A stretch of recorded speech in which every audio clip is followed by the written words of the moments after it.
June 13th Town Council meeting, Town of Washington. Before doing anything, I would like to suggest that we have a moment or two of silence for what happened in Orlando over the past 36 hours or whatever. If there's a word that's been overused for the last 24 hours, the word's horrific. And if one doesn't know what horrific means, all you have to know is what happened down there. So perhaps just a moment of silence for those who lost.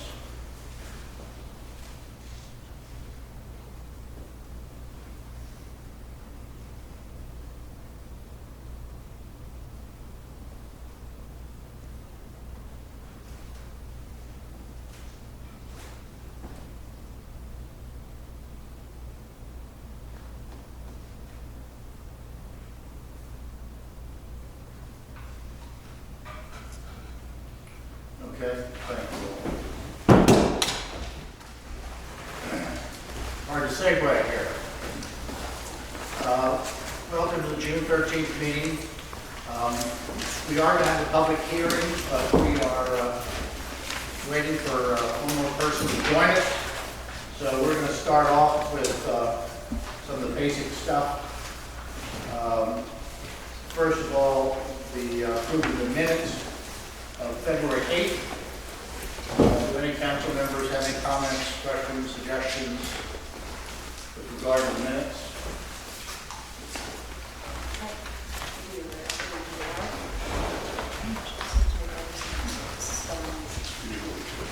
Clean it up. Any other questions? If not, do I have a motion to approve the minutes? Second? All in favor? Then the minutes of the May 9th meeting. Any questions or observations? Same thing. Our in-house editor.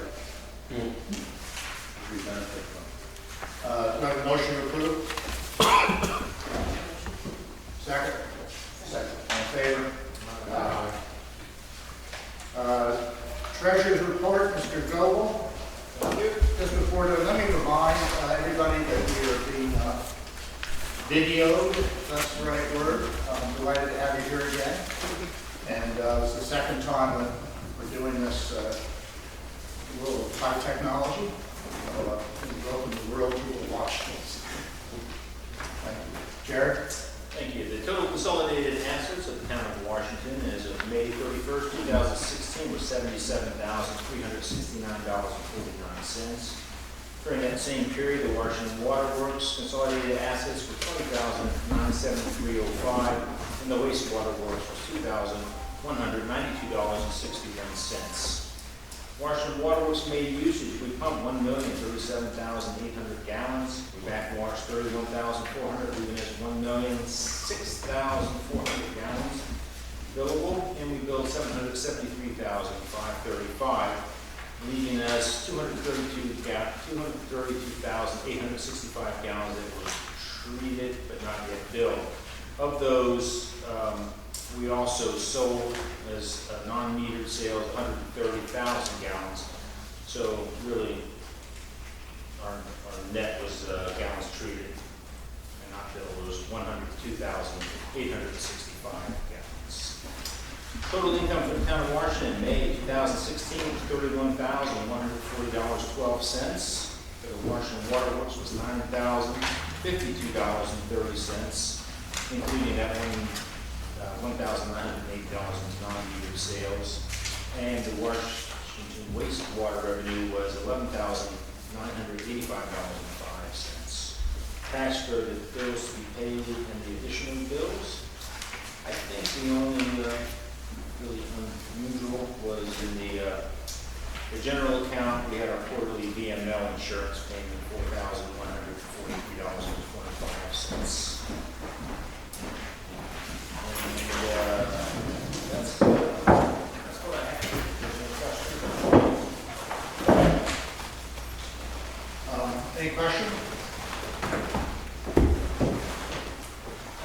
not, I will move that we approve the treasurer's report. Do I have a second?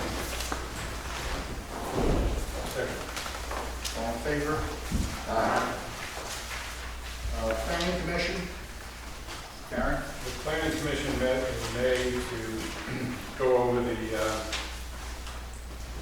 proposed sale of Avon Hall. We looked at the ordinances, including the subdivision ordinance, comprehensive plan, the zoning ordinances, and we discussed the types of changes that would be given to us and drafted by John Bennett. We did not have the ordinance amendments at that time, so we discussed it and looked at it in general. We will not be having a June meeting. We're scheduling our next meeting in July. And of course, we're assembled here tonight as part of the joint public hearing. That's all I have. Thank you. ARB, you'll notice that they approved 2 applications last week, one for an awning at Tulis and one for a new fence behind Jackie Muse's property.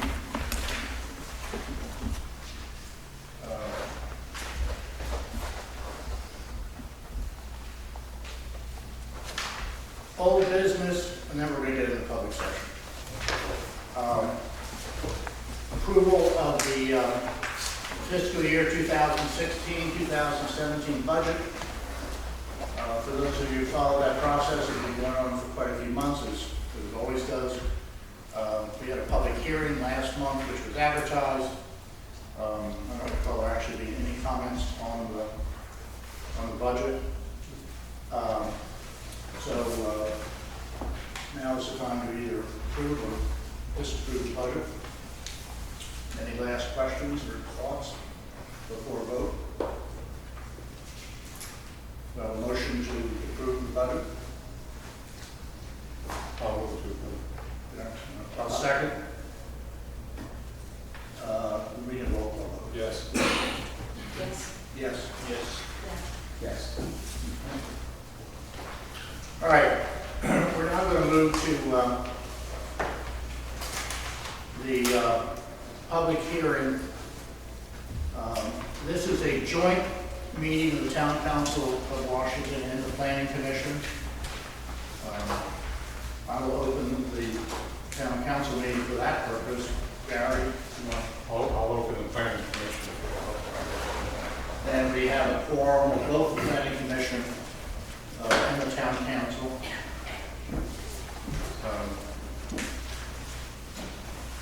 This meeting was advertised, and it, obviously, John, you want to give us a setup for what we're really doing here? Public hearing tonight is to receive comments from citizens as to the land use matters involved with potential sale of Avon Hall. The hearing tonight, public hearing, is not on the question of the sale itself, because first of all, the council's got to consider, council and the planning commission have to consider whether or not these amendments and rezonings, boundary adjustments, and subdivision are appropriate, and if they find that it is appropriate, then council could move on to the question of whether we conduct another advertised public hearing, most likely at the next meeting instead of a special meeting, on the question of the sale itself. So tonight, everyone's comments should be really directed to these land use questions, and whatever you have on the sale question, save that perhaps for the public hearing on that, since it really wouldn't be necessarily relevant to the land use questions tonight. And the land use questions are as follows. These plats are available for everyone. Right now,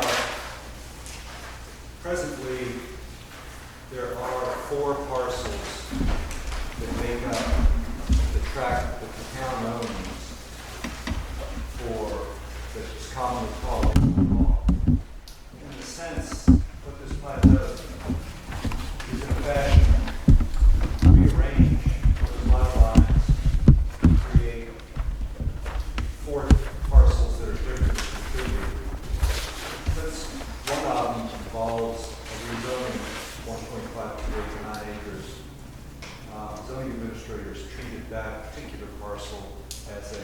subdivision, which requires a different type of documentation. All those documents have been submitted to the zoning administrator. The zoning administrator is certified to the council that this is ready to be heard tonight. All those things are before him in the file. But to consider the specifics, right now it exists on the corner of Old 211 and Leggett Lane, the gravel road leading back to the wastewater treatment facility. There's an old house there on the corner, and there's a lot. The lot goes back. You can see on the plat here, the dotted line, it says approximate lot line. And that existing lot goes back to there. And that lot is presently zoned village residential. And what the town proposes to do is move that lot line up to where it's shown there, creating a slightly smaller lot, but still above the minimum, and to create a new lot behind it to further the sale of Avon Hall. The purchasers have requested the right to subdivide what they're buying only one time. And this division right here, this acre and a half, which encompasses the existing house or structure, whatever you want to call it, on the lot. That would be all their divisions. After this would be finished, that there would be a deed restriction that this 1.5 acre parcel cannot be further subdivided, nor could parcel 1, the 7.5 acre parcel that has the main house on it, that could be further subdivided unless permission was sought from the town council, and essentially it was approved by a super majority of 2/3 of the town council to allow that in the future due to some sort of change circumstance.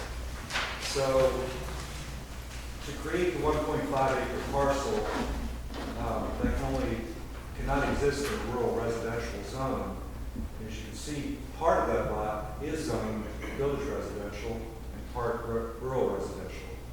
What's proposed tonight is to move that zoning line back to encompass the entire 1.5 acres of parcel 2, so as to allow the creation of a 1.5 acre lot rather than a 1.5 acre lot instead of a 5 acre lot.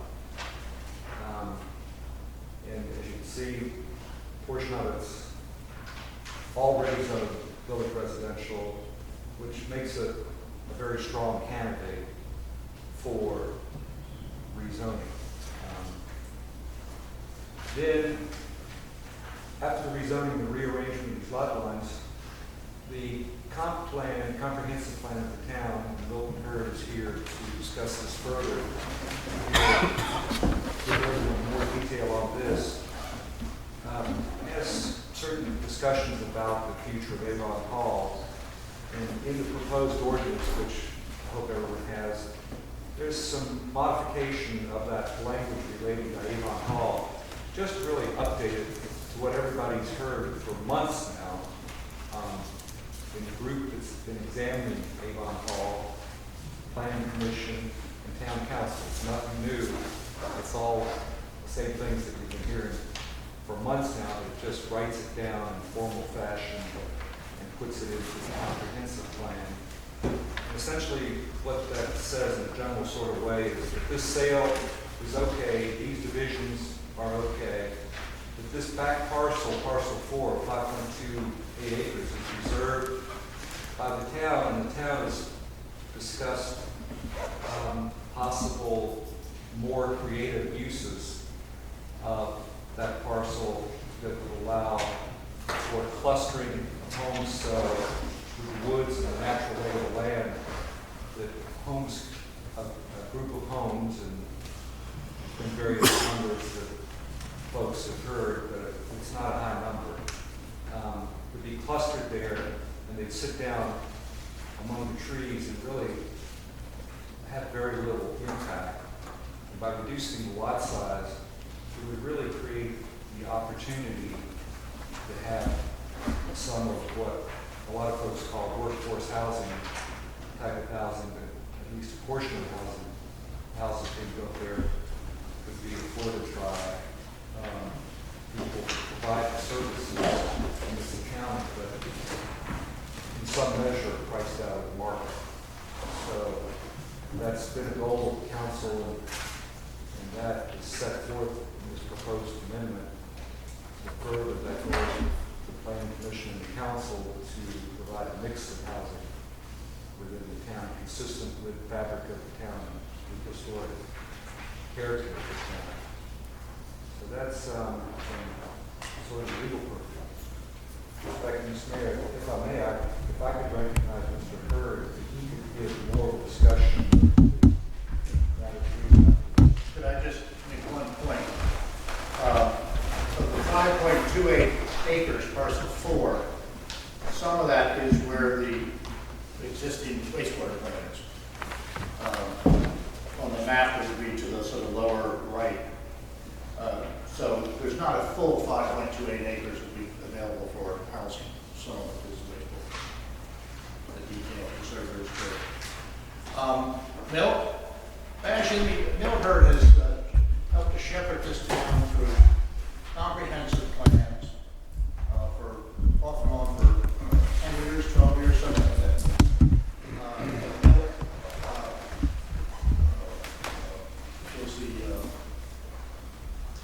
We're not moderator, but led us through some of the public discussions on the use of Avon Hall property, and he knows this town extremely well, and so we've asked you to help us with this discussion.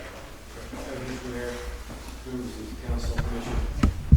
I'm going to make a very brief summary of the planning process that got us to this point. I think my comments are directed more at you all, the citizens, the public, and the council and commission, because I think they know most of what I'm going to say. Many of you do too, because you were involved in the meetings during the past year. Some of you may not have, and others may need a refresher, like we all do, on occasion, just to kind of remind us where we've been. So I'll take just a few minutes to go through what the process was and how we got to this point.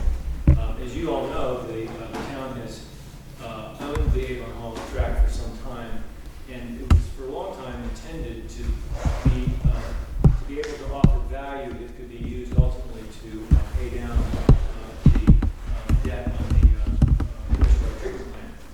The intention has always been, the concern has always been, how do you, quote, monetize or convert the value of that real estate into cash in a way that both maximizes the return to the town, gives it the most value, but also limits the negative impact that increasing the value might have, or maximizing the value might have.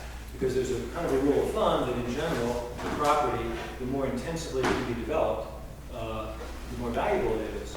But intensity of development is a fragile and sensitive issue for this town. So the town's been wrestling with that for a while, and a little more than a year ago, it established a group called the Avon Hall Study Group, a fairly large group, and that sort of boiled down to a core group of people that have worked throughout 2015 on this issue, trying to sort of figure out the best course of action to get the most benefit for the town. They had a couple, at least, of public meetings early on in their process to get input from citizens. Heard a lot of great ideas.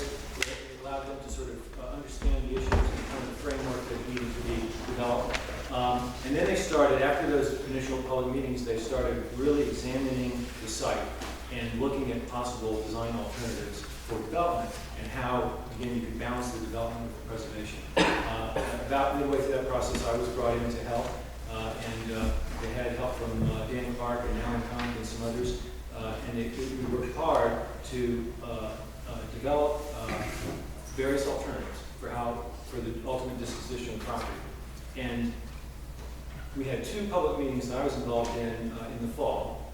And the second one, we really reached what I think could be considered a broad consensus for how the property might be handled. And there were some key ideas that were components of that agreement. And it was a broad, informal agreement, but I think most people were comfortable with it. One was that the real critical idea was that the Avon Hall building and surrounding a few acres be retained and maintained. Whether it was public or private use wasn't as critical as the visual character we retained, including the pond or the front lawn area. That was important. Another important aspect was that there was an opportunity for the site to absorb some new houses. And that would be a benefit to the town in terms of vitality, but it's very sensitive. And so the idea was that any new houses would need to be smallish in size and relatively few in number, maybe up to a dozen, and preferably, as Mr. Bennett alluded to, on the south side of the bridge that cuts across the property, shielded from the entrance to the town by trees, either existing or new. Another idea that was identified was the opportunity for a possible commercial site there on the corner, the northeast corner. Preservation of vegetation and the like is another idea. All these things were, the group tried to identify what the balance would be between maximizing value and preserving the character of the town. Because the number one goal in the town's comprehensive plan is to preserve the historic character of the town, even as change continues to occur. So that was sort of the heart of what the group worked on. And we really did reach a general consensus last October. So I think the proposals that the town has developed in terms of the comp plan amendment and the ordinance amendments and subdivision really do match or fit into those agreements that were reached in the fall. They provide a framework for the town to that follow right along with that path of preserving Avon Hall and its surrounding area while still retaining the ability for the town to do a little bit of development to add vitality both in the commercial in front and the housing in the back. So I think it's a really hopeful step forward and consistent with the work done last year. I'd be happy to respond to any questions that the council might have before or after you hear comments from Paul. Anyone on the council you got something? Any questions? If not, we can come back later. Any questions or observations from the public? If you are interested in doing so, would you please state your name, where you try to keep it at 4 minutes or so, not too long, and then we'll work through everybody who wants to say something, and then if somebody wants a second go at it, we'll do that after everybody's had a chance. If I may, just so it's clear, this is public hearing is now open.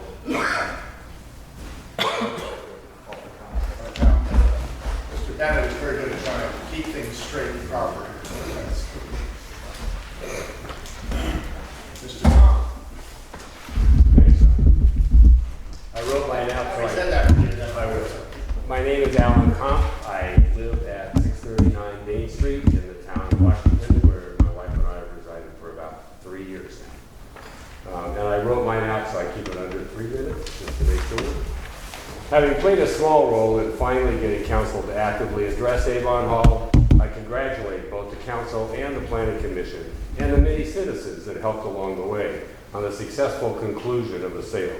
It's been a long time coming, and as a resident and voter in the town of Washington, I'm delighted to see a conclusion to this story. I would add a couple observations. First, this is clearly a gentleman's agreement.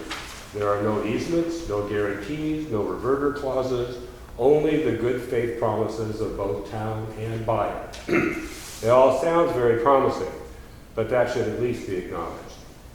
Second, the apparent willingness to move away from any commitment to smaller, affordable housing on the site, particularly the decision to sell off land along Leggett Lane, is deeply regrettable. That land has no impact on the viewshed of Avon Hall, and its sale as a part of the parcel is an unfortunate and irreversible disappointment. I might add that the isolated parcel at the back end of the property is likely to remain in town hands and requiring town maintenance for a very long time. To talk about that parcel as potential low-income housing location may be both delusional and discriminatory. In the longer view of history, I'm a historian by training, this brief blip of public ownership for Avon Hall passed rather quickly, and we all hope its return to private hands will give all 3 homes on the property a new lease on life.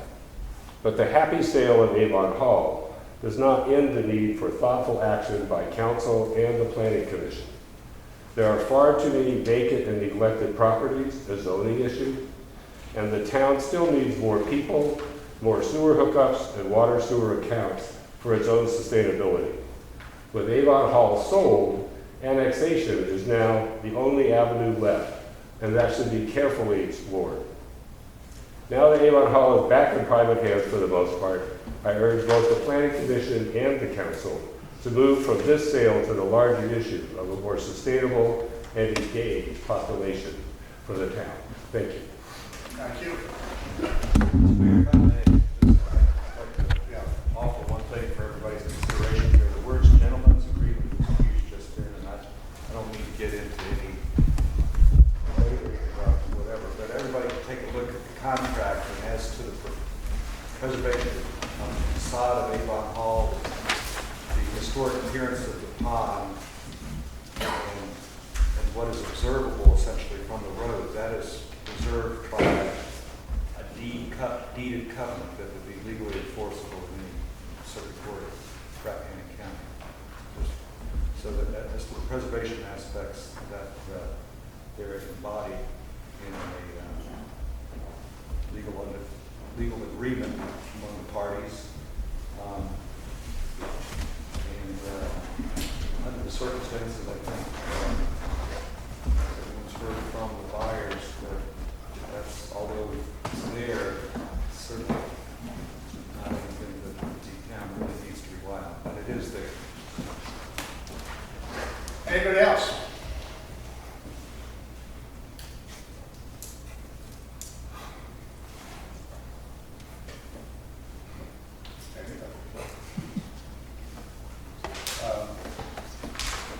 Council folk, planning commission folk, observations, questions, comments? I don't know if Mary Ann wants something about the continuation of where we go from here, but we did spend a lot of time, a lot of energy. We thank all of you, many of you are sitting here tonight, Alan, for the hours of your time that you contributed, your expertise, your wisdom, your passion, your concern. Avon Hall has probably brought together more town and county people over a more extensive period of time on a more focused topic than most topics probably since the municipal sewer.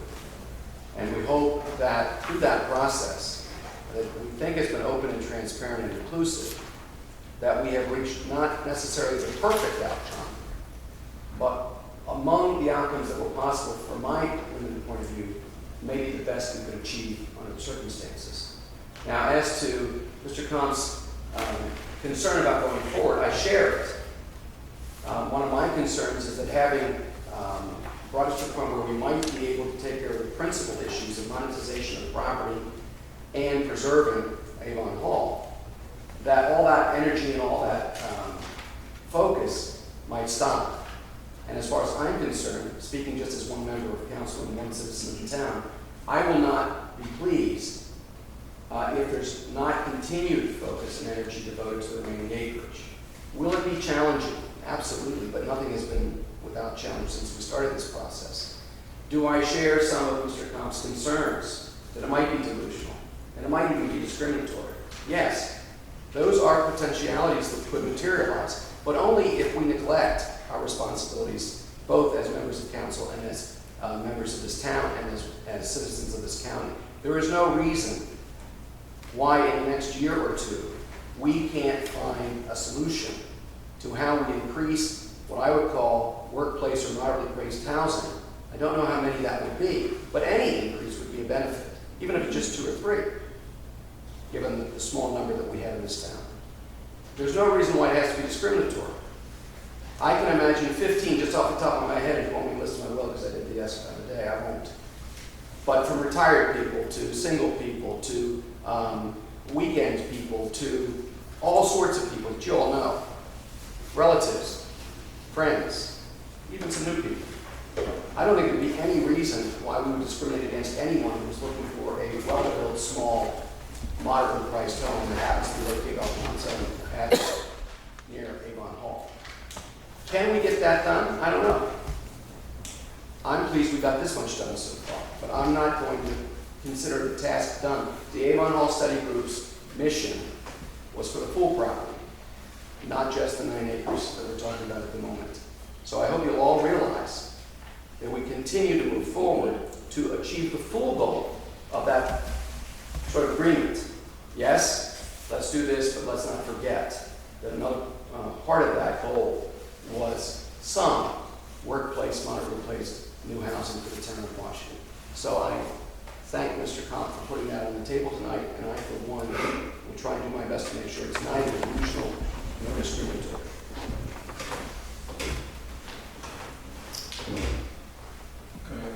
Sure, Brad. Brad Schneider, Planning Commission.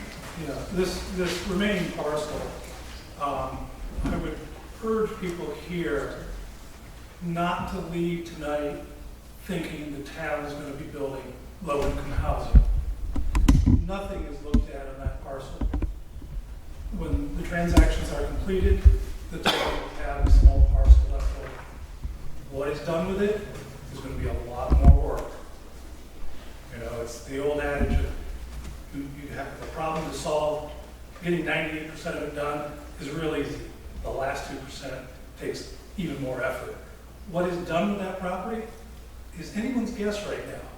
So to say that it's going to be affordable housing or whatever label that you want to put onto it, there's nothing going to happen there, okay?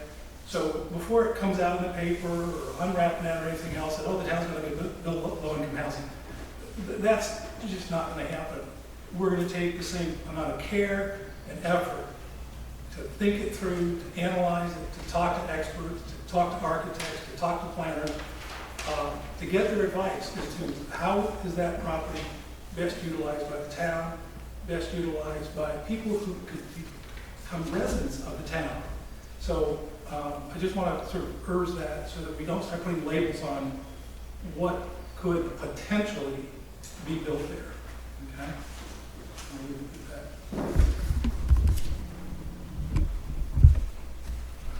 Anybody else? Gary? Mine's going to be brief. I'd like to thank all of the town and county folks, all of the citizens that participated in getting us this far.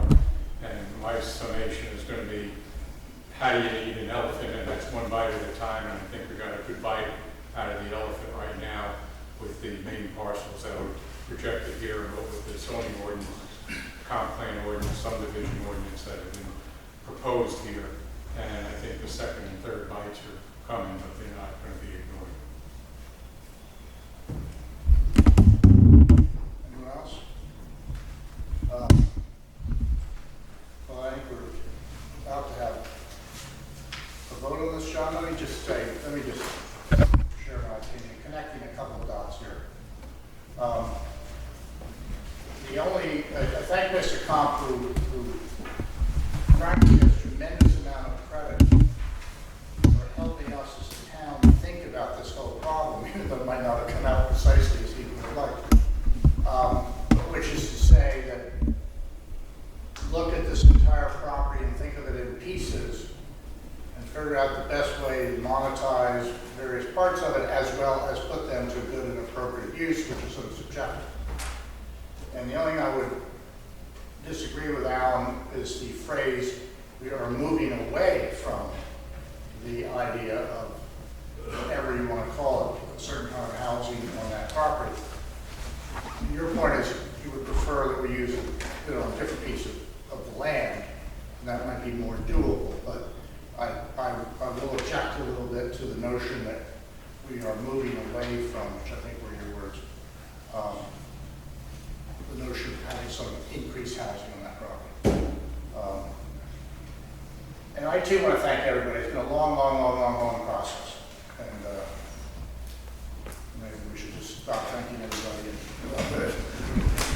Mayor, if I may, are you going to close the public hearing? Well, let me just say this in case anybody else, let me say this in case anybody else has got a comment on this. That the draft ordinance, the last full paragraph on page 4 says that it would be effective upon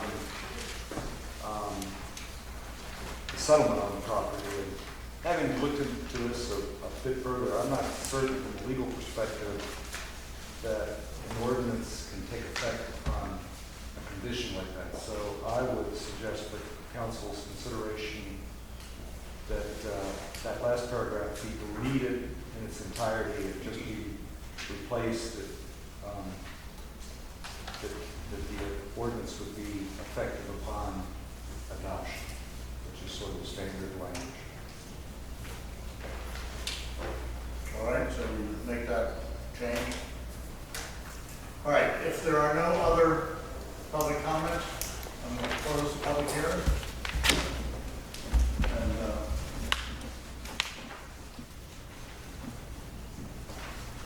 next step, John, is The planning commission considers it a recommendation to council as to all the matters set forth in the ordinance, the three components, the subdivision, the comp plan amendment, and the rezoning, three separate components.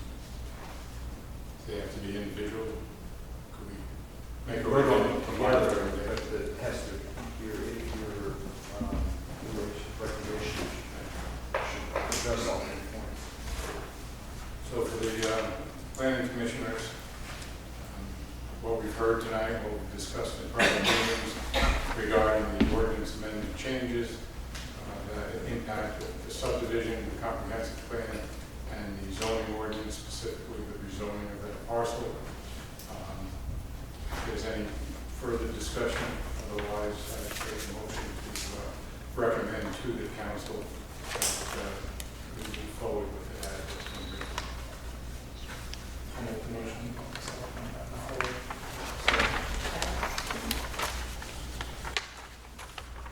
Any vote? Yes? Yes.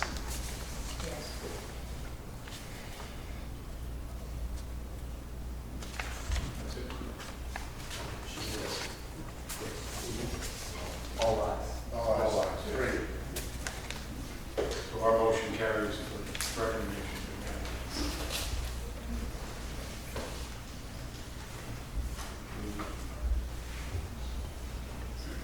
Okay, now it's before the council. Do you need to close your planning commission now? That's also the chairman. You can make everybody sit here. The rest of the night. You see how everybody. If there's no further business on the planning commission, then I accept the motion to adjourn. Close the public hearing and then adjourn this portion. I move we adjourn. Okay. A second. All in favor? Aye. Aye. So you're welcome to sit here through. So we'd love you to stay up here for the rest of the meeting. So, A lot of other things we discussed, they're all relative to, right? Right, so we, the town council, have before us their recommendation and endorsement of Mr. Garrett's proposal. Any comments that we haven't already exercised from council members? as it's been fully reviewed and discussed, I would move that we proceed to adopt the ordinance with the amended last paragraph. I second.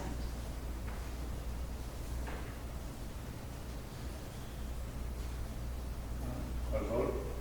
Yes. Yes. Yes. Yes. Yes. Terrific.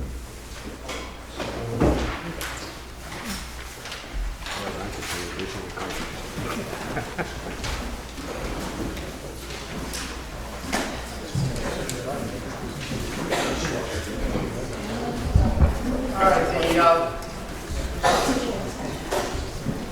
the next item, I'm going to juggle the, no, not juggling. The next item of new business is the town will consider and may adopt a resolution authorizing the Inn of Washington to conduct, quote, fairs, unquote, in accordance with Article 1.5.1 and related provisions of the town code. It is contemplated that a weekly farmers market will be operated in the garden courtyard of the parsonage on Main Street, featuring local growers, crafts people, excuse me, bakers and other local produce and products. The sort of application letter from Mr. O'Connell. By the way, he's in California and therefore not at this meeting. Has been passed and is available to everybody. Jeanette Murphy is here, and Jeanette is going to make a verbal presentation of what they have in mind. But let me first introduce you. She is sort of familiar to many, perhaps not all. Jeanette has for over 10 years worked for CSAs, Market Gardens, Farm to Table Restaurants. She worked for 3 years at the Inn, creating their fabulous garden. She's been traveling the last few years in more than 15 countries. Sounds pretty good to me.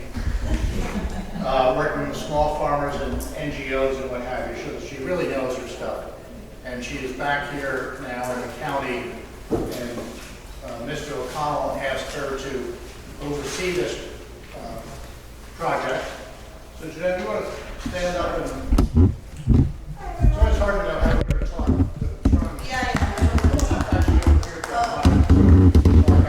What do you folks have in mind? So we wanted to start, we're calling it the Village Market. It's going to be every Sunday from 10 to 2, and we have 14 vendors that are signed up so far. There'll be 8 per market because it's kind of a small space back there.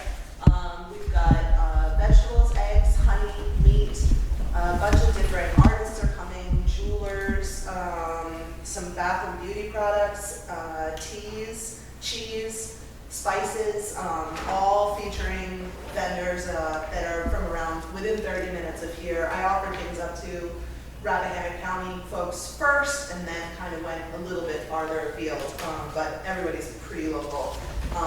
So we're hoping to generate some media for the town doing this, as well as generating foot traffic, and which will help some of the local businesses. And it's something that we're piloting this year at the end, but we're hoping to continue for the foreseeable future. And we hope you all will come. Is anyone on the Questions?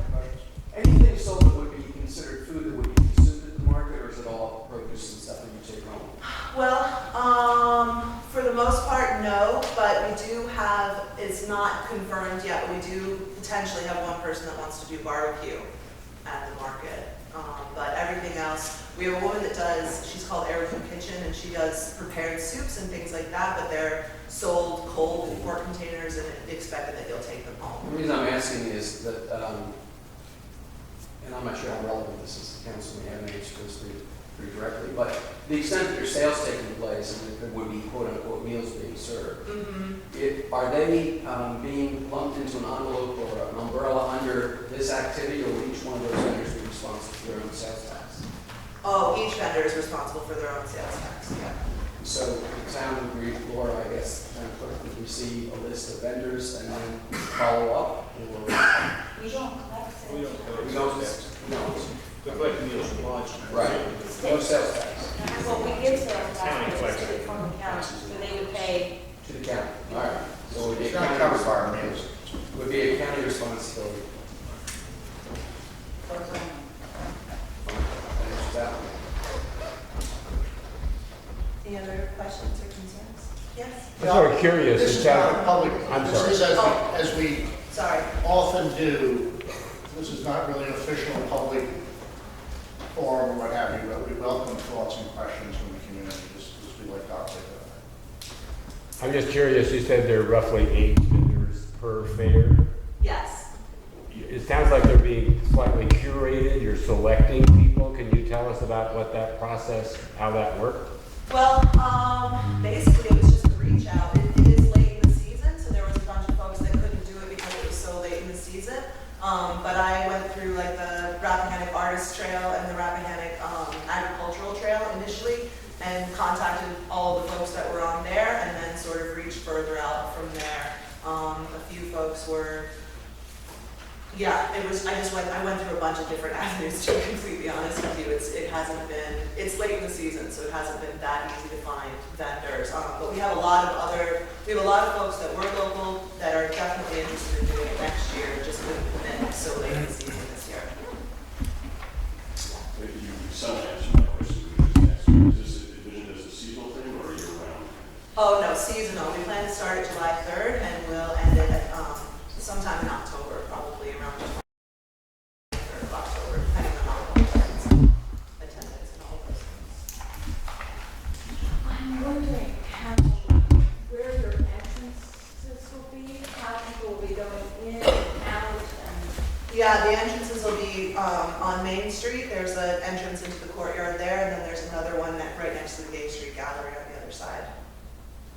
So the existing entrances? Yes. And so it'll be around the fountain area? Around the fountain area, and then also the other small, there's another small courtyard, and then Right. there's another small courtyard as well, so it'll Where be sort Santa of, usually is, and then say it again? where Santa usually is, are you familiar with this? What's it? No, I'm usually gone and traveling in the winter. Sorry. You I'm will a have to be summer. gone, the market will have to close down by December 25th. Oh, no problem at Santa all. shows up. Yeah. That's his or hers. So the other two smaller courtyards. Yeah, those will be, yeah, those as well. So it fits 8 vendors altogether. Not every single market as of now is completely full. I hope to fill all of them. And we'll sort of move people around as needed. And were you thinking of putting, I know there's like a little stage area there, were you thinking of having guitarists or somebody? We talked to we spoke to a bluegrass band. It's not finalized yet. It would only be 2 members and it would just be acoustic, nothing plugged in or anything like that. But it'd be nice to have some ambiance. Well, we've got 35 spots in the alleyway, and then we also have our employee parking, and there's on-street parking as well. So, I mean, yeah, that's our plan as of now. If it turns out to be inadequate, then, well, it's kind of a good problem, I guess. It means that we're having a lot more attendance than we were expecting, and hopefully have a lot more people roaming around in town than we were initially expecting, and so we'll have to address it at that time. Okay. Mr. Aaron J. Brown, I'm not a resident of the town any longer, but I am a co-owner with Mr. Evans here, not just of an adjacent property, but in a property that would actually be used for the fair. And I want the council to know that we very enthusiastically support the idea that we think it is likely to be beneficial, not just to the immediately adjacent businesses, but to all of the businesses in town. I think it's been planned carefully and is unlikely to have a negative impact on the residential parts of town. But of course, as you just mentioned, if it is wildly successful, both the planners and the town can revisit issues like parking. And I should add that the Gay Street County is making its restroom available. We are also going to be When a black here, Jack. Has anyone reached out to the Trinity Church?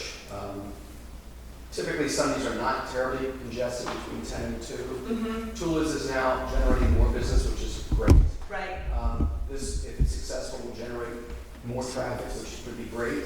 But I'm wondering about how that impacts an ongoing program, church at Trinity during the same time, given the proximity and also the parking issues. Yeah, I mean, I honestly haven't reached out to them directly, I haven't reached out to them directly yet. Might be a good idea. Yeah, no problem. And your hours again? 10 to 2. 10 to 2. And we don't intend to use the church parking lot during that, for that purpose. Yeah. I wonder, is there a particular place for the actual people who are the classmen that have the spots? Where will they park? Oh, they'll be parking in our employee lot, so they'll show up early before the market. We're actually going to be doing all of the tents and tables and things like that for them to try to move it through very efficiently. So they'll show up, drop off all of their things, and they'll go park in our employee lot. So it should still, we won't be parking them in the alley, so we'll still have plenty of parking for other folks for attendance. 35 spaces. 35 spaces plus, yeah. Next to the post office. Yeah, back there. I must say, it's a terrific idea. Speaking for one person. For the record, this did go through the administrator, right, and we got a recommendation that Yes, it's currently structured, it complies with. Yeah, this went through McCarthy's office.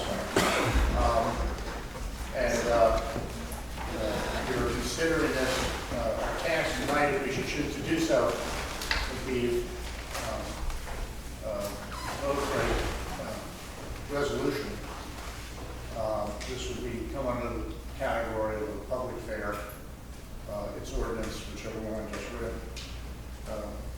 Article 1.5.1, such fairs are allowed, are permissible in all districts, all zoning districts. Mr. McCarthy's given it his blessing, and we either adopt a resolution authorizing this or we don't.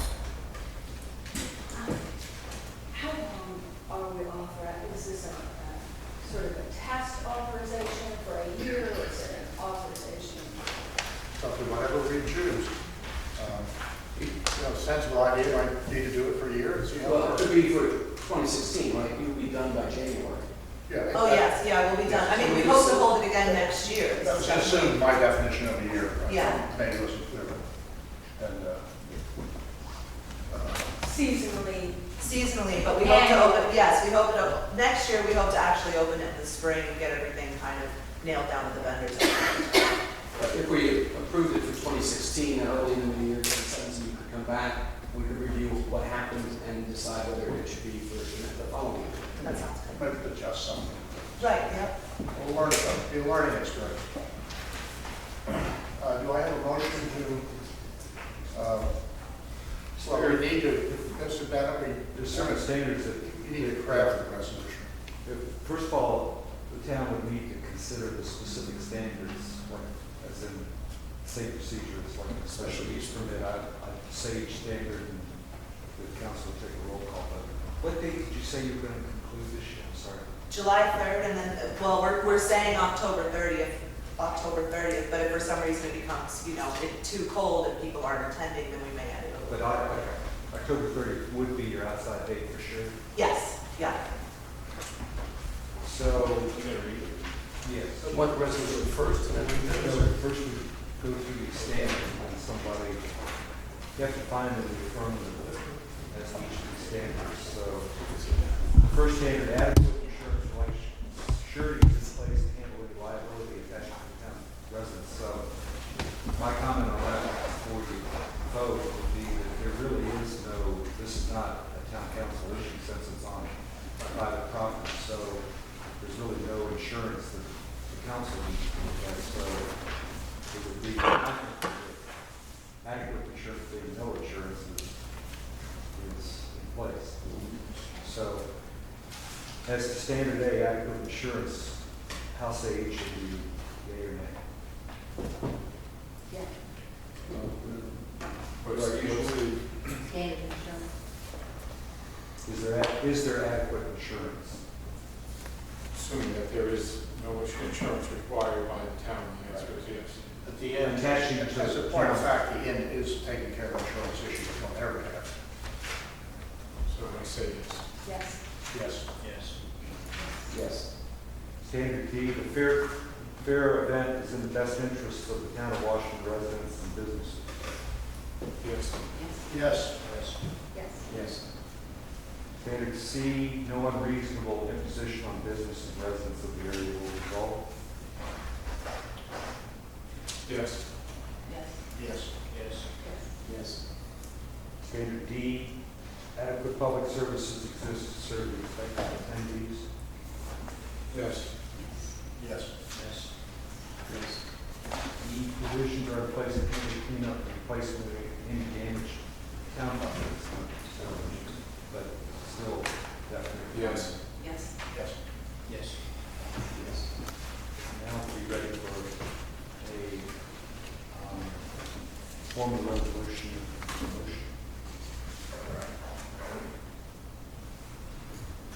Yes, the form of resolution is to approve the application to hold fairs from during the calendar year 2016, based on the representations made both in the letter and the presentation the council received.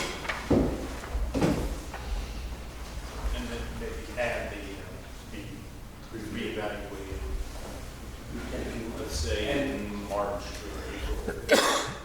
Need for deadline, if I have to.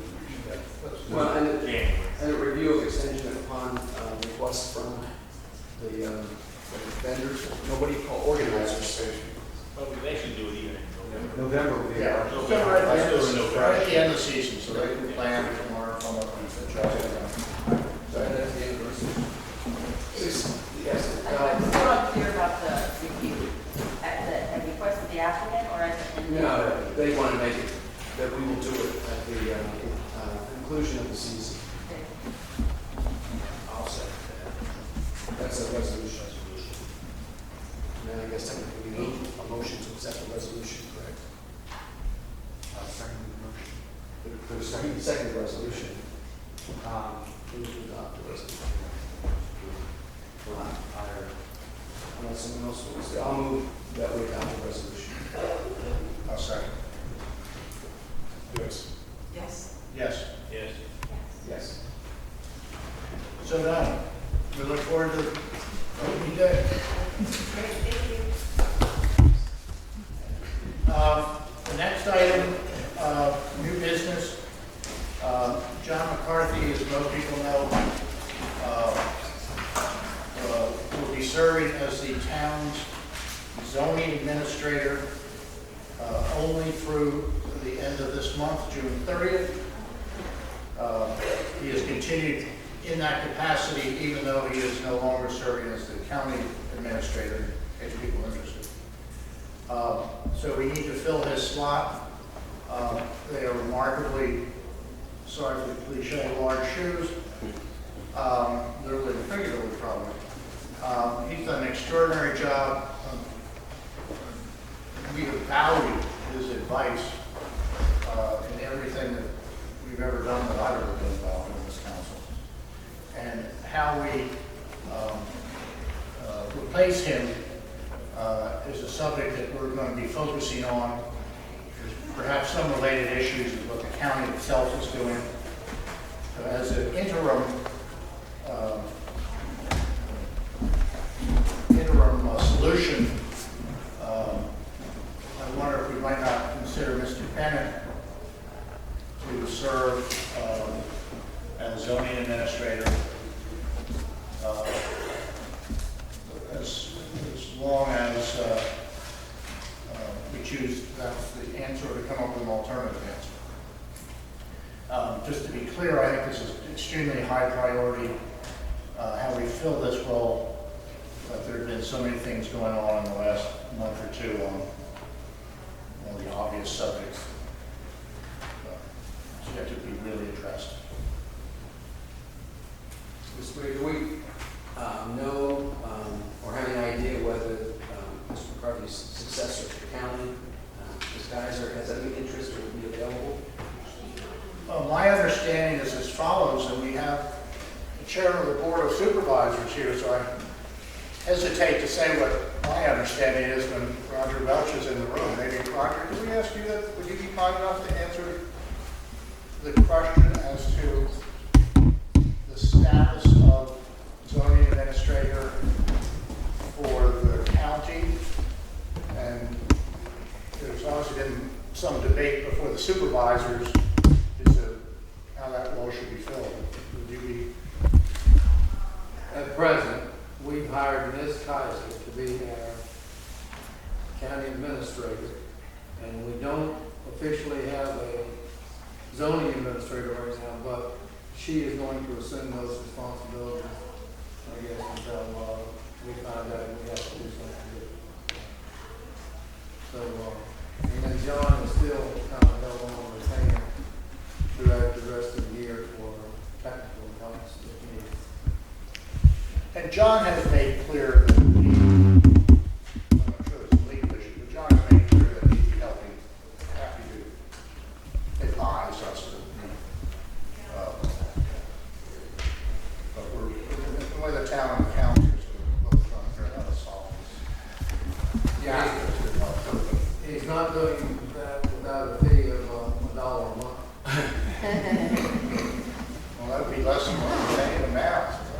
This comment is more retrospective. Prospective has nothing to do with the competency of Mr. Bennett to be the interim, but since I've been in town, I think there's a certain benefit to both the county and the town.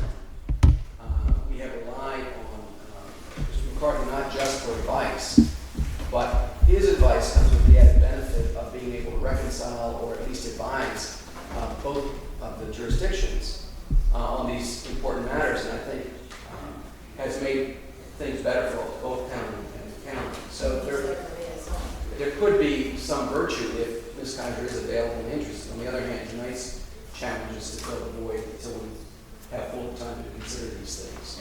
So I would move that we approach Mr. Bennett and see if he would be willing to accept the additional responsibility of being interim zoning administrator for the town of Washington. Mr. Mayor, with that ringing endorsement, if you need somebody and can't find anybody else, I'd be happy to serve.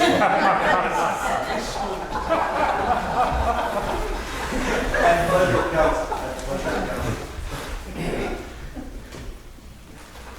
Well, I'll ring a bell and have a ringing endorsement. Do we need to presumably vote on this? Can you answer that? Yes, roll call vote. Second. Somebody needs to second, right? I'll second. Vote, yes. Yes. Yes. Yes.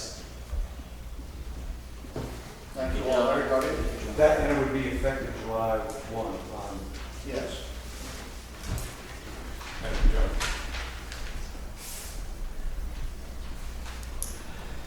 All right, the next item, for changing gears here,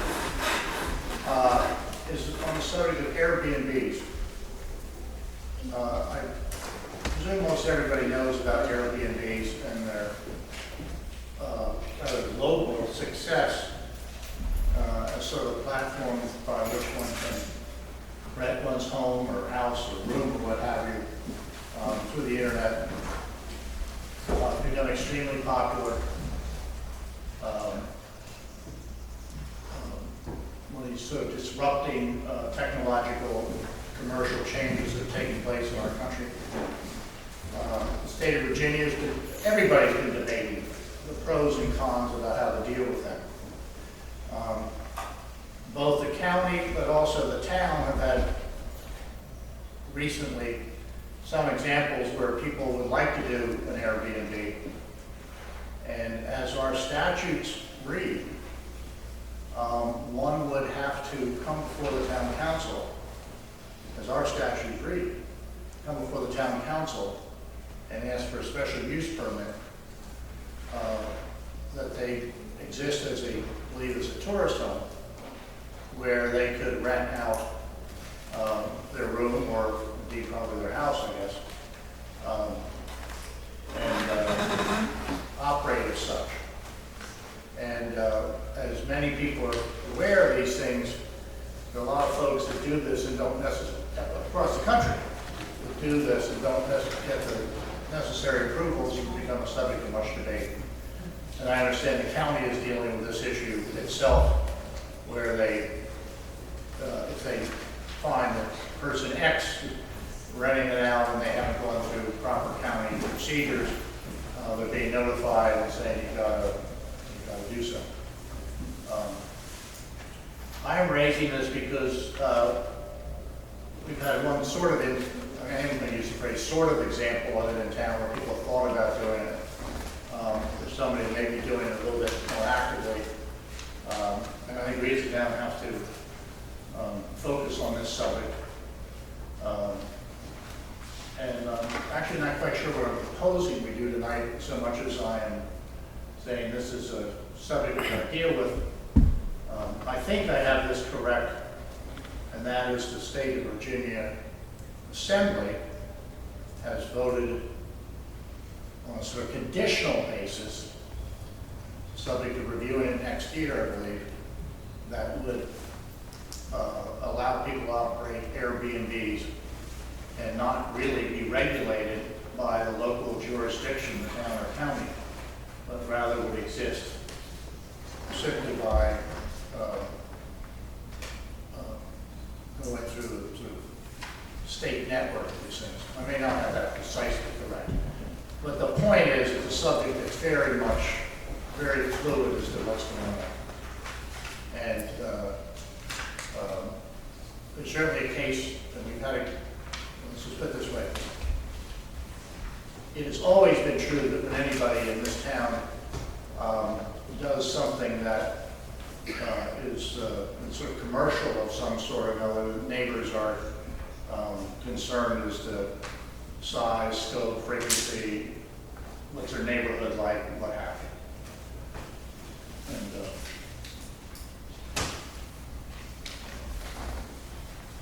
I don't know whether, I'm not looking to get in a long conversation actually about this, but having said that, I'd like to get one started. I saw you, Gary. Strictly from an ordinance standpoint, I see it as a tourist home.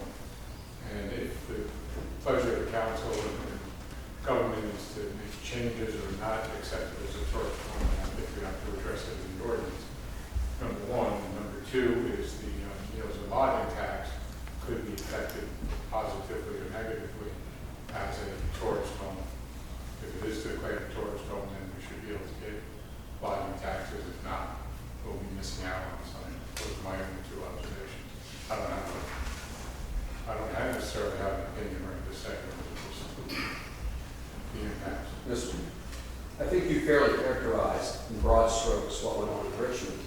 And my following of it is that the assemblies need to pass legislation that clearly recognizes that currently these are activities that are regulated under existing local and county ordinances.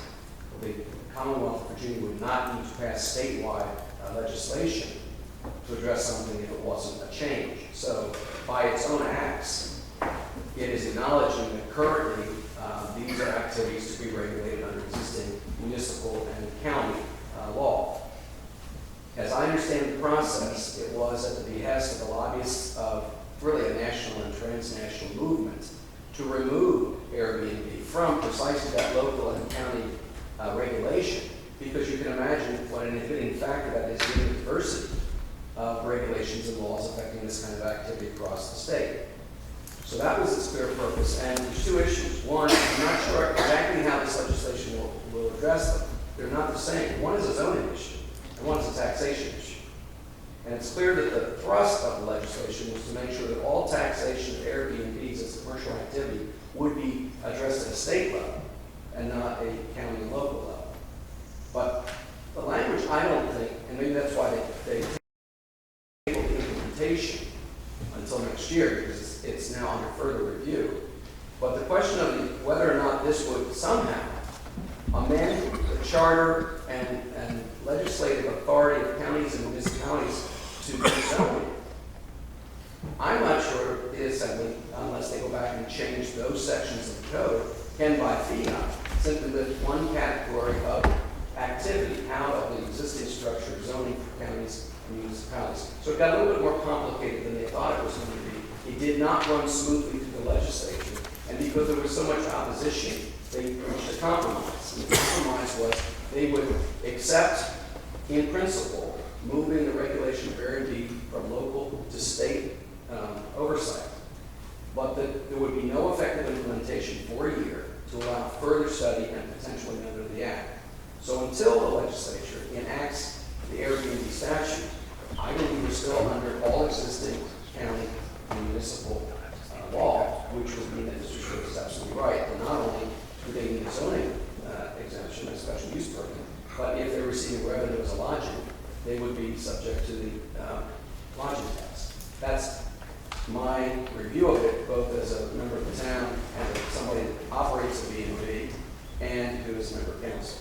So I think you're right in the general description.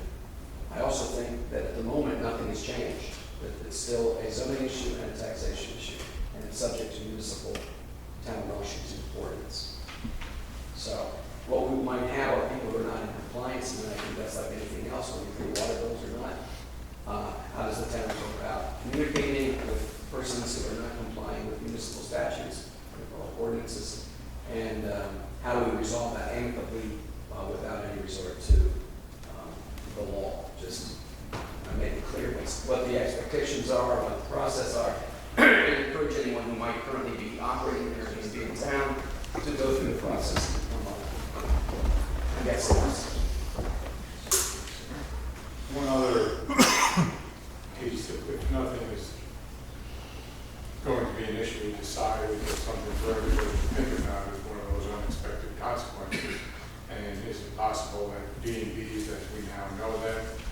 become a non-B and B and become an Airbnb, and therefore, where's the line, what's the definition, and we face that in other circumstances, and that could be one of those unexpected consequences of conversion out of what we have as a good definition for a B&B.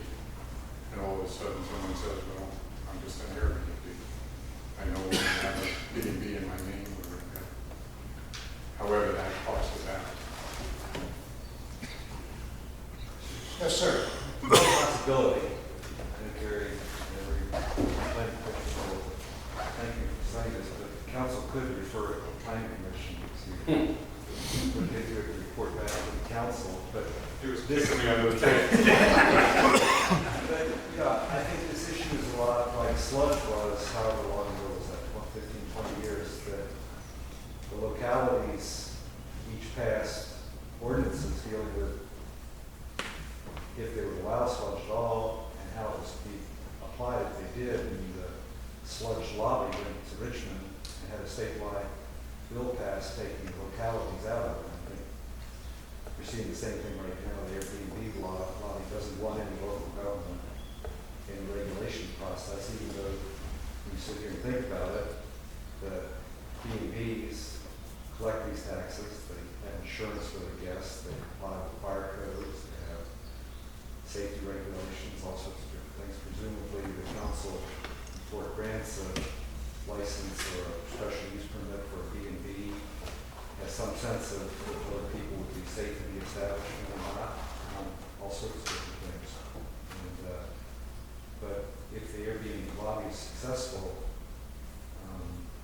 essentially it would be, in many important respects, unregulated. But that has been put off for a year and it's coming up. So one thing the council and the planning commission may wish to consider is, do you go to Virginia Municipal League as a resolution asking them to lobby for this, that, or whatever?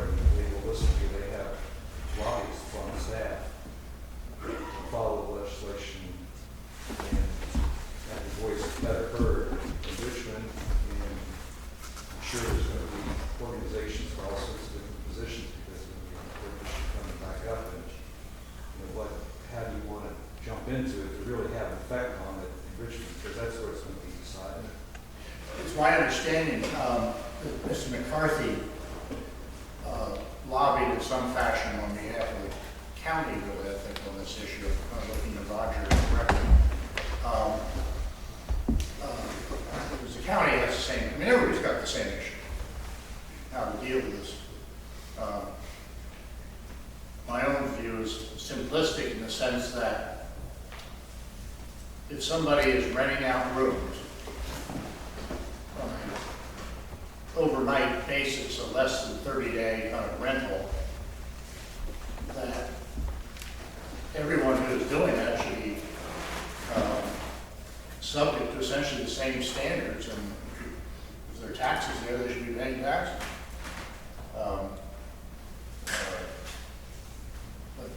But as I've thought about it, like this stuff, and this, it almost gets in the whole, this isn't going for hours, but what going forward do we want as a definition of B&Bs in this town?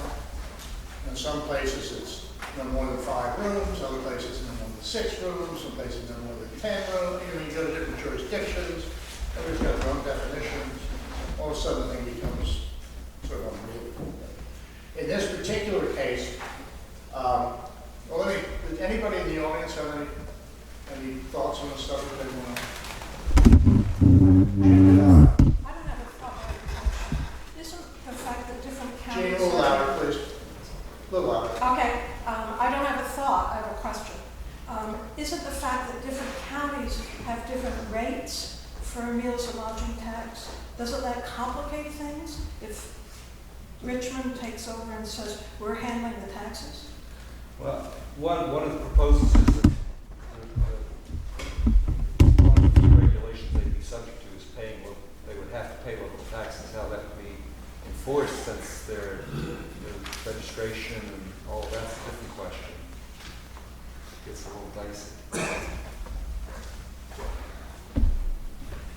If any of you are concerned, if you're the neighbor of a B&B that's existing, or if you have views about commercial activities and health and safety things, you might want to, it's all online, you might want to educate yourself a little bit about this particular issue, because I'm led to believe actually Phil Irwin deserves a fair amount of credit. He was sort of our town crier who alerted some of us who were asleep at the switch and didn't realize this was even happening in Richmond. I don't feel too bad because there's some evidence it was happening in Richmond and they didn't really want anyone to know it was happening in Richmond. They hoped to push this one through and it would be a fait accompli. But Phil Irwin got wise to it and began to ask different folks in the county who were interested to look into it, and if so inclined, to let our legislators know. And to the extent I got involved, I believe that it was that initial pushback that brought attention to it. It started getting articles in newspapers, and different municipalities, counties began to contact and address the Richmond legislators. They decided maybe this was something they needed to think a little bit more about. But the bottom line seems to be that that was to placate public reaction, because they figure we'll all go back to sleep. And as this clock ticks down to when they reconsider it and revote, it will be implemented.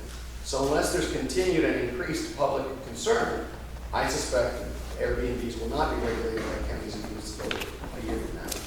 So if you are concerned, by all means let us know, but more importantly let Richmond know, because that's where it's going to happen.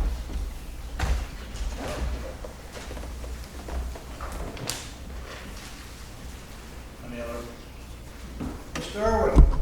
If I might just share a thought or two. We are in favor of free enterprise, we're in favor of competition, but we also are in favor of a level playing field.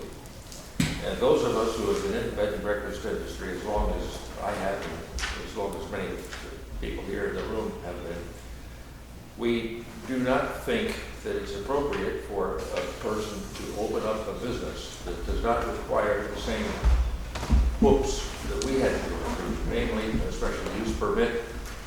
Number two, an inspection by the public health people, water supply. I don't know whether insurance is necessary, but it is for a bed and breakfast in a state association. You must have liability insurance. And the war stories that are coming out with the bed and breakfast, B&B with Airbnb, are pretty bad. Not everybody is happy with the facilities that are being rented without going through the formalities that those of us in the industry have been. Collecting taxes, of course, is a big thing.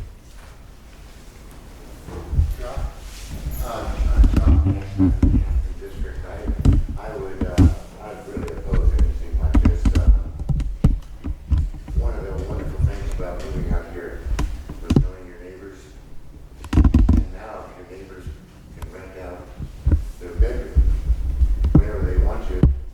We might live on a road that has 35 new neighbors every 2 months. That's obnoxious. We don't have the police force to deal with it. All of our enforcement of things is our neighbors calling one another. Who is that car that went up to your house? Who's this? Who is that? And now we don't know.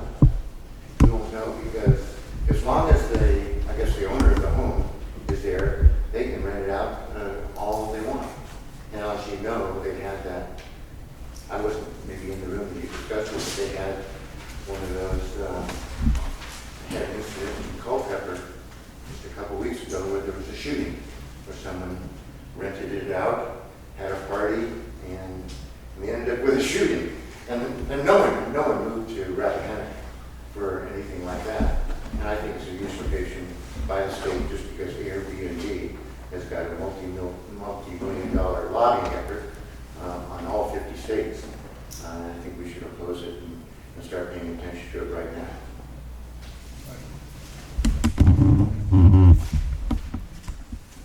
Roger.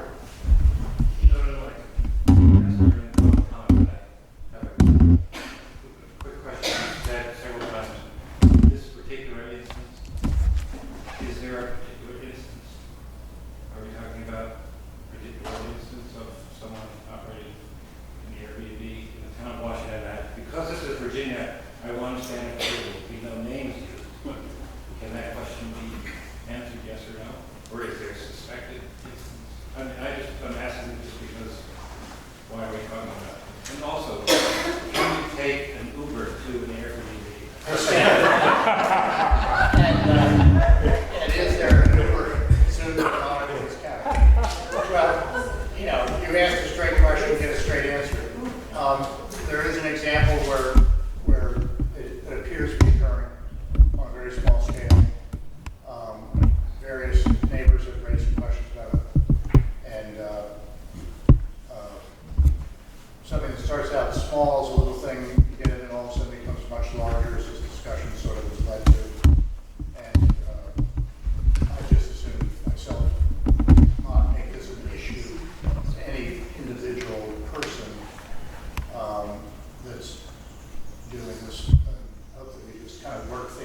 have somebody that does operate, quote, the Airbnb, but they do have a special use permit and they pay meals and lodging taxes.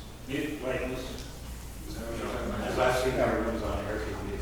Well, But they They have advertise that way, yeah. That's what I thought you meant an existing B&B. No, just a tourist room, basically. Mr. Mayor, not to be mysterious about this, we live in the age of computer. When my guests contact me and say, why should I stay at your B&B because there's this, and this, I say, is there? And they say, well, don't you go to Little Watch? And I say, well, yes, I do. And they say, well, why don't you go online and find out what's going on in your town? And so you feel a little dumb, and I'm old. I use Yellow Pages, I write on Yellow, this kind of stuff with a pen. But I go on and I click on it, and sure enough, you can find out what's going on in the county, what's going on in the town of Washington. It's not a mystery, it's not hidden from anyone. Whether or not it's appropriate for us to really dig into that tonight, I don't think it is. But to your question, Roger, none of this happens under cloak of secrecy. It's all out there. That's what the internet is for. It's to communicate. And so that's why it could become a problem. Because once you have access to a computer, you have access to a computer. So the other thing is, John's point, I've been concerned because, and I don't know the answer to this, but I'm led to believe that you don't have to be resident. You might have to represent that you're going to be resident to get on Airbnb. But we had 2 guests now who showed up expecting to meet somebody at an Airbnb. In fact, one was in the county. No one was there, and they were frightened because it was in the woods and everything else. And so they turned around, came into town, and decided they want to stay with a place that had sidewalks. But the notion that there would be people in the county or adjoining counties who list this stuff and put certain things on their page, and then guests show up and find a rather different set of circumstances, you can see where that might lead to unexpected circumstances. So I do think it is not just a question for the town of Washington. It's certainly nothing that this little town of 130 voters is going to impact Richmond. But to the extent the county, for example, might want to weigh in, or some of the county's residents might want to weigh in, that could impact Richmond. So I do think it's just something that no one really thinks through all the consequences until they begin to happen.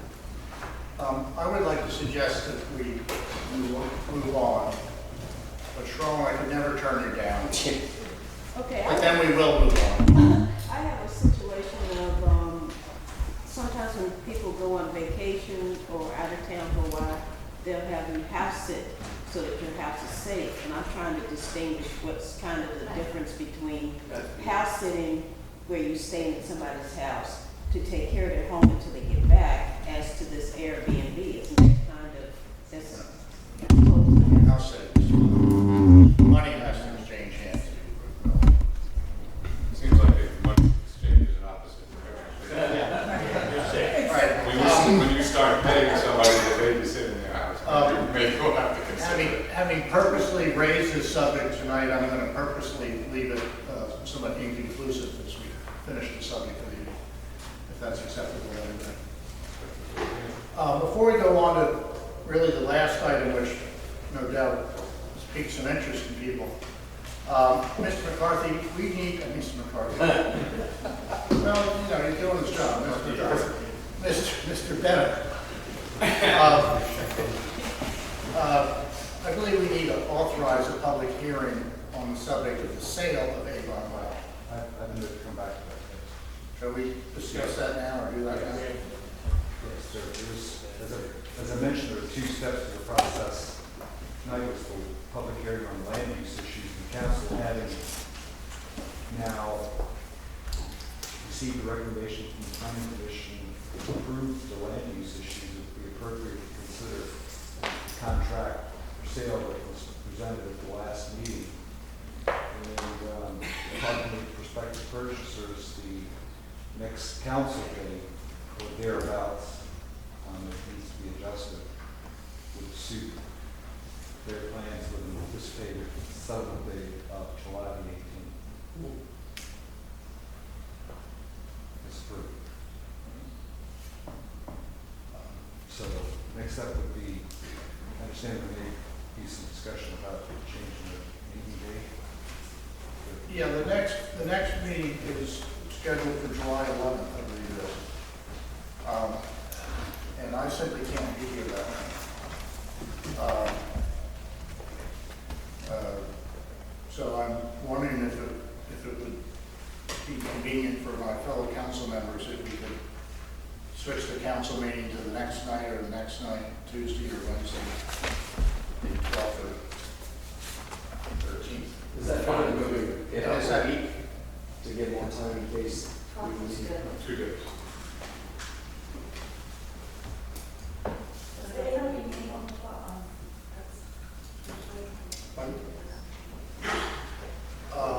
Well, I could do the week before only because the previous, that's worse than the holiday. I'm sorry, did what? How about Wednesday that week? What would that be? Wednesday, which week? 13th, what's our, Yeah, Wednesday the 13th, I could do it. That work. I can do that. Is that Marion? Wednesday the 13th? Thursday?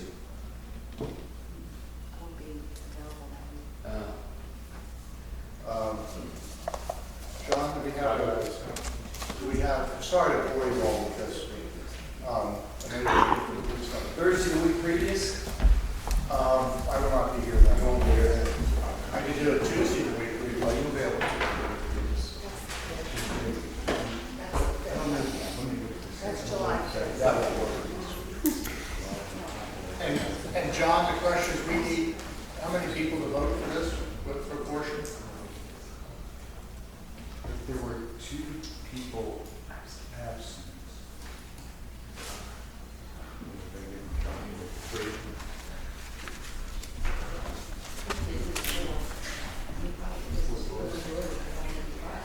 On this one, if we can get a date that at least at the present moment, everyone thinks they can come to, I think that's what we're working toward.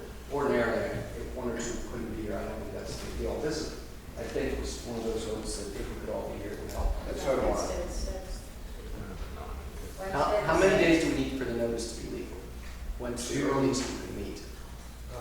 assuming it goes into the newspaper Did Tuesday the 5th get rolled out? Not yet. But we had to start with the notice being Right. So, That's early, very early in the month. There's a lot of paperwork and reports that can be generated from some that, that's what it is. What was the closing date? We probably can't get. A lot of What's, it's what day of the week is the 18th? State must won't be here yet. What's that Thursday? 16? we can go past Or doesn't it? 14th. Well, we could meet on the 18th, if they could, if that's not an issue. 14th. Is Monday the 18th? Monday's the 18th. What about the 18th? Well, actually, that might not work out. Maybe the next day I was going to go see my son. Okay. So we're back to the week previous and you're out of town.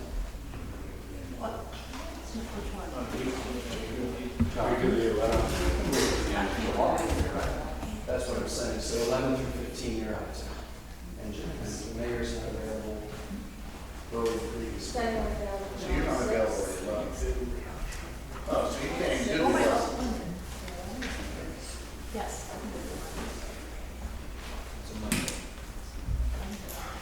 Any chance you can comment on that? I'm talking about what? Who put the hearing on 18? Just I can be here on the 18th, but then you couldn't really stop it for a while. Well, they're saying that You could stop at the end of the month. there are other days. Well, he is. but when would you do that?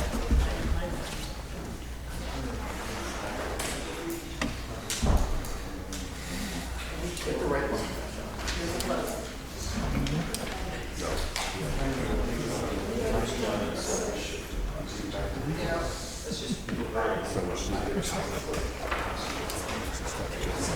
If gentlemen had access to him on the 28th. Is that what you okay?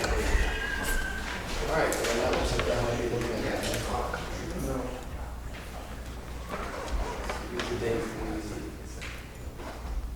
The problem with the week of July 5th is because of the paperwork, if we have a standard meeting, we can't get some of the billings in.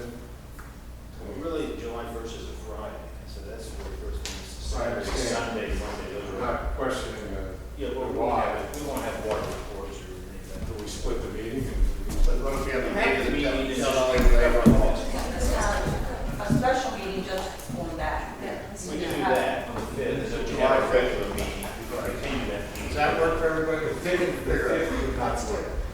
And the reason being is, it doesn't allow time for the meeting or the first day you could really consider it would be on Friday, July 8th. Let me ask another question.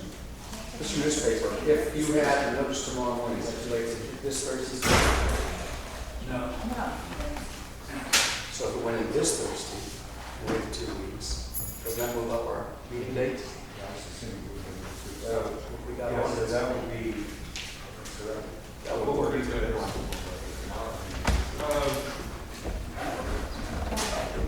As early as possible, but, if you can get it to us by noon, probably. So then we're back to the 5th.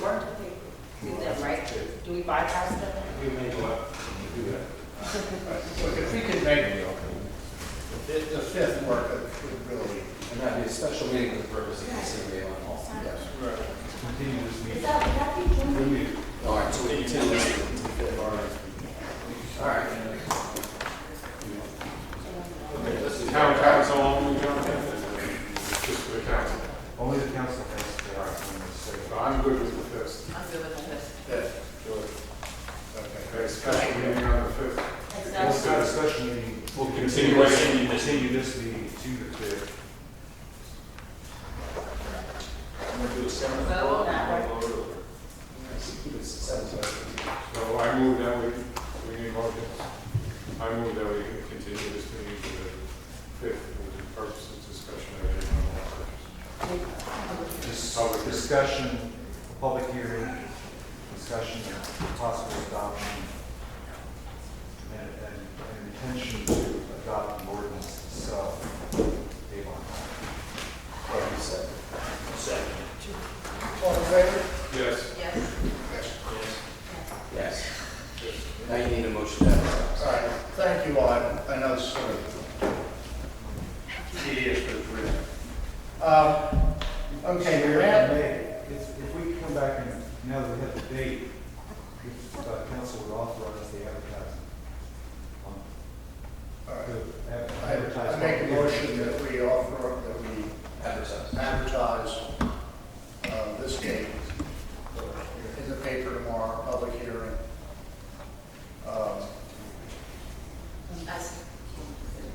All in favor? I'll sign. I said. There it is. Yes. Yes. Yes. Yes. Yes. Yes.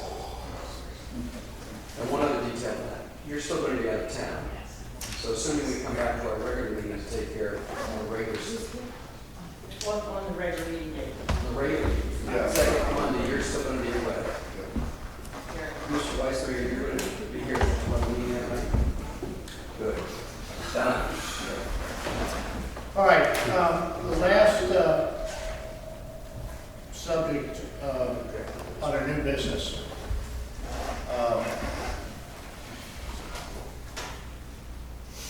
I'd like to discuss for a little bit the subject and the status of the legal issues between the town and Mr. Connick, with the lack thereof, and the inn, and bring people up to date and make a couple of comments.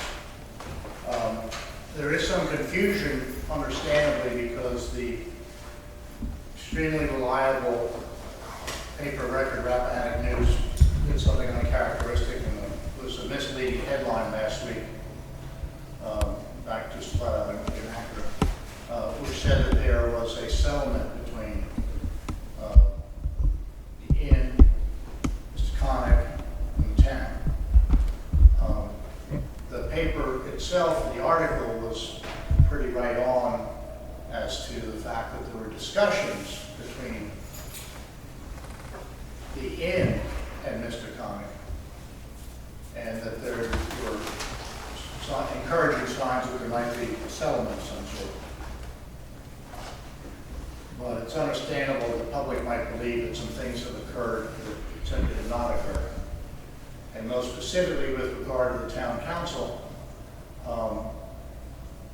if I remember the town council, or some of the members had read that paper, they might have thought to themselves, what's going on? We know nothing about some settlement involving the town.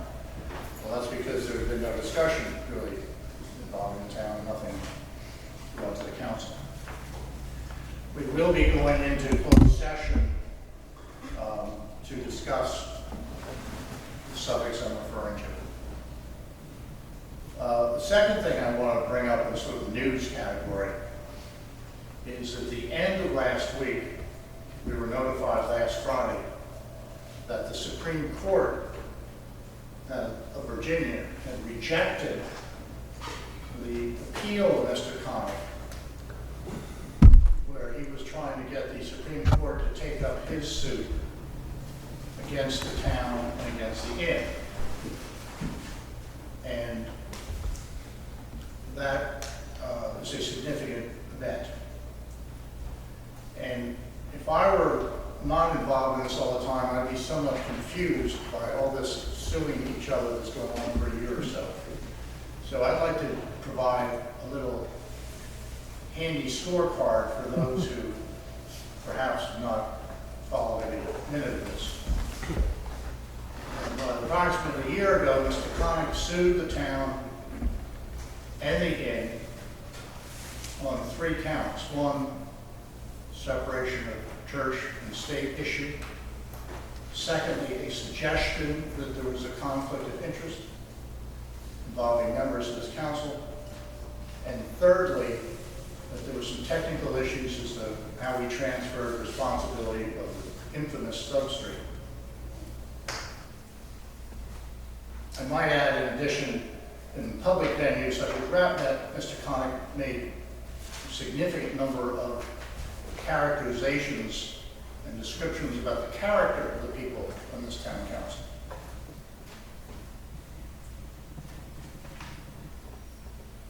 All of which were based on his interpretation of the facts, and also underline that the courts will take care of this. To remind, when this case went before Judge Parker, he ruled against Mr. Connick and said, even though the major issue then was one of standing, that on the merits of the case, he did not side with the merits of the issue that Connick raised. He did not side with Mr. Connick. He then sanctioned Mr. Connick for abuse of process and for $1,000. But then said, I'll give you another 30 days to come back if you want to try again. So Mr. Connick came back 30 days later with a 75-page suit or whatever it was. And Judge Parker ruled against him for the second time. And for a second time, he sanctioned him for a different reason, abuse of process, for $500. Mr. Connick then decided to go and take it to the Supreme Court, which is, of course, his right, and to ask the Supreme Court to review Judge Parker's decision. So he went before that court, before 3 judges of the Supreme Court, any one of whom could have decided to take the case up to the Supreme Court. And all 3 of them rejected that notion.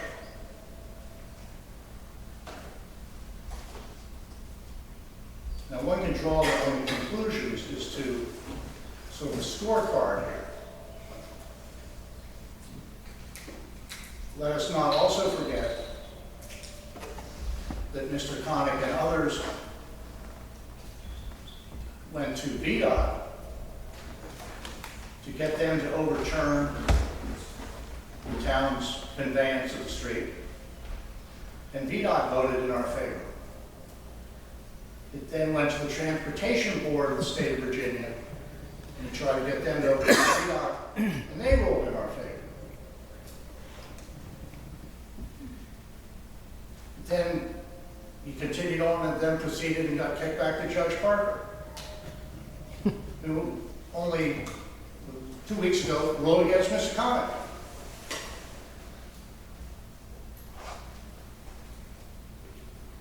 So if I understand it correctly, I don't pretend to be an objective observer.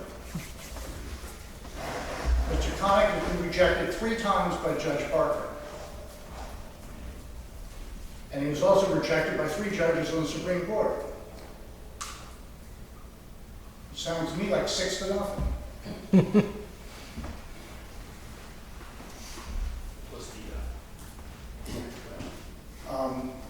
So that's my commentary.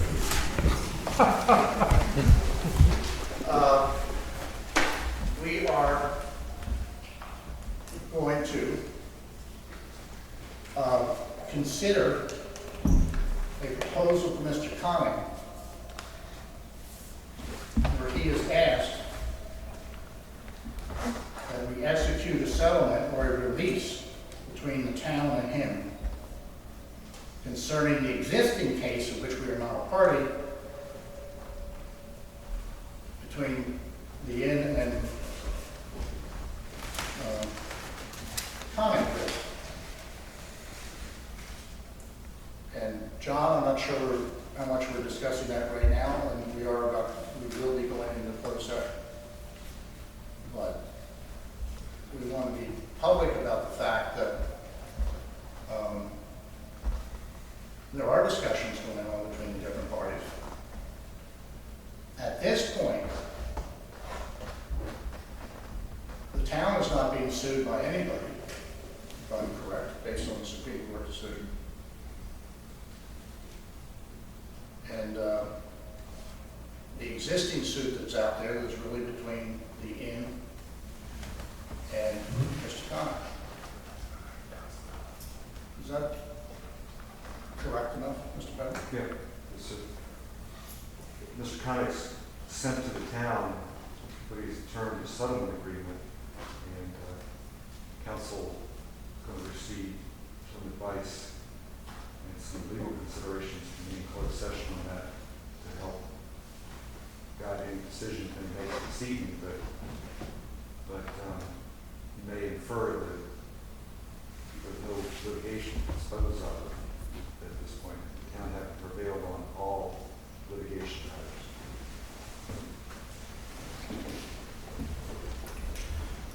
I want to state once again, just for reasons of transparency, the only people that have been familiar with any of the, shall we say, Connick-related discussions over the last, well, it's only 3 or 4, only a few days ago, whatever it was, which Mr. Connick reached out to the town. My colleagues here on the council are hearing most of this for the first time, and when we go into closed session, then it'll be briefed for the first time. I just want to be clear that no decision has been made by anybody on anything until whatever we decide on that. So with that, if my colleagues are so willing, I would propose that we go into closed session. You want to do the public, and then anyone doesn't want to say, we leave it. Oh, I'm sorry. Oh, I see what you're saying, in a public forum. Yeah. Well, some people did wait, I don't know. Yeah, I'm sorry. If we can stop going into closed session, we can do the public forum on any subject anyone might want to talk. Right. We usually do that at the end. There's no point in people having to wait for us to go into session and back. If anybody's got anything they really want to say in the public forum, we'll open it right now. And I entertain any comments, questions. Seeing, hearing none. Hearing my voice. I think we'll close the public forum. And thank you for your attention. Okay.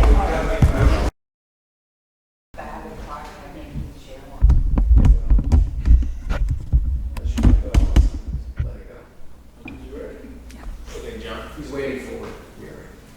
Very good. Somebody record Is this still public? this. This This is still public, so. It's lonely now where you are, but it's still public. I'm very uncomfortable representing.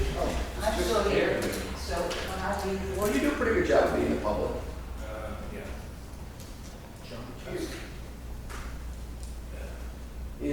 Is Mr. Wade up to stuff, so which is coming back? Went out for a cigarette. Mr. Bennett, The old you're days. gonna write that ad. I'm writing,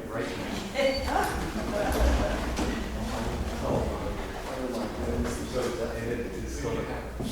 I hope to be finished by noon tomorrow morning. You're not disagreeing. No.